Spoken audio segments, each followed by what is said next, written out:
Assalamualaikum warahmatullahi wabarakatuh. Perkenalkan, nama saya Lara Flora Novesta, NIM 20102040006, jurusan Tadris Biologi 3A, dosen pengampu Hendra Lardiman, SSI MPD.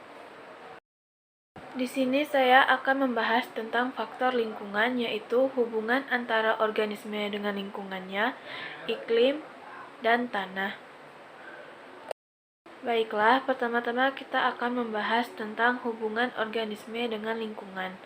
Hubungan antar makhluk hidup yang khas disebut dengan simbiosis. Adapun simbiosis ialah simbiosis mutualisme. Simbiosis mutualisme adalah hubungan antara dua jenis makhluk hidup yang saling menguntungkan. Contohnya, hubungan serangga dan tumbuhan berbunga, buaya dengan burung clover, jamur dengan ganggang.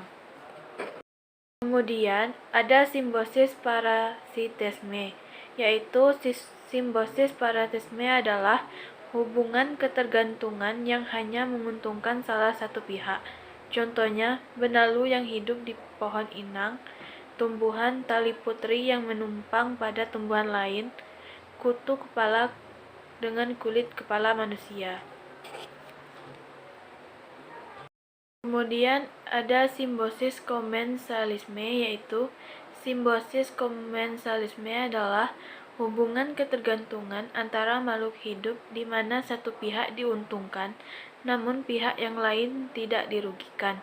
Contohnya ikan remora dengan ikan hiu, dan anggrek dan berbagai jenis paku-pakuan hidup menumpang pada tumbuhan lain.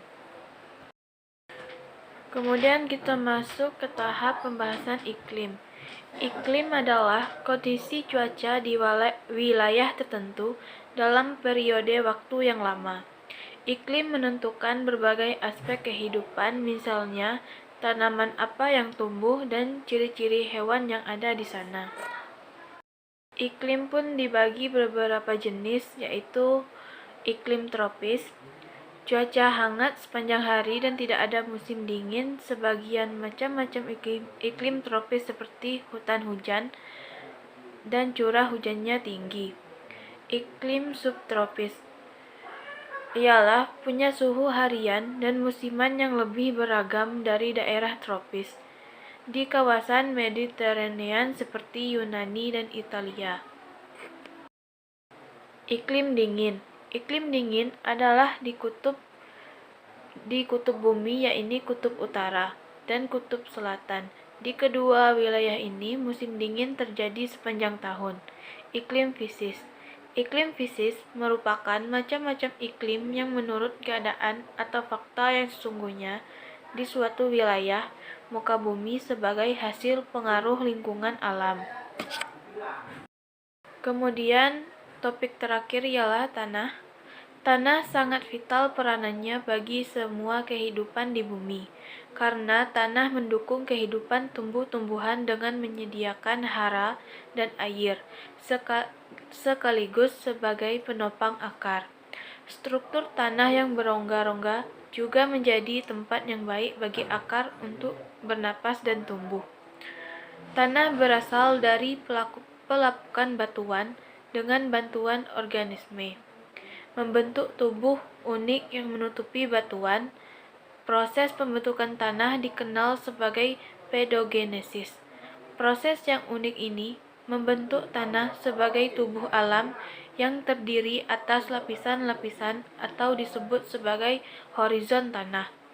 Setiap horizon menceritakan mengenai asal dan proses-proses fisika, kimia, dan biologi yang telah didahului tubuh tanah tersebut. Menurut Hans Jenny, seorang pakar tanah asal Swiss yang bekerja di Amerika Serikat, menyebutkan bahwa tanah terbentuk dari bahan induk yang telah mengalami modifikasi atau pelapukan akibat dinamika faktor iklim, organisme, atau termasuk manusia, dan relief permukaan bumi atau topografi seiring dengan berjalannya waktu.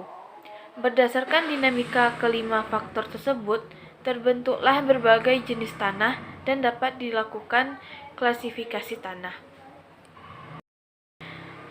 Manfaat tanah ialah sebagai lahan untuk dimanfaatkan pemukiman, lahan industri, lahan pertanian, dan lain-lain. Tanah sebagai sumber energi.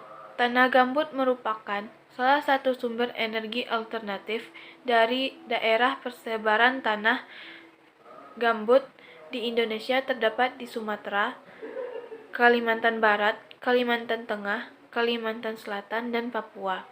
Tanah sebagai bahan mentah industri antara lain tanah liat, lempeng merupakan bahan pembuatan gerabah, bahan baku semen,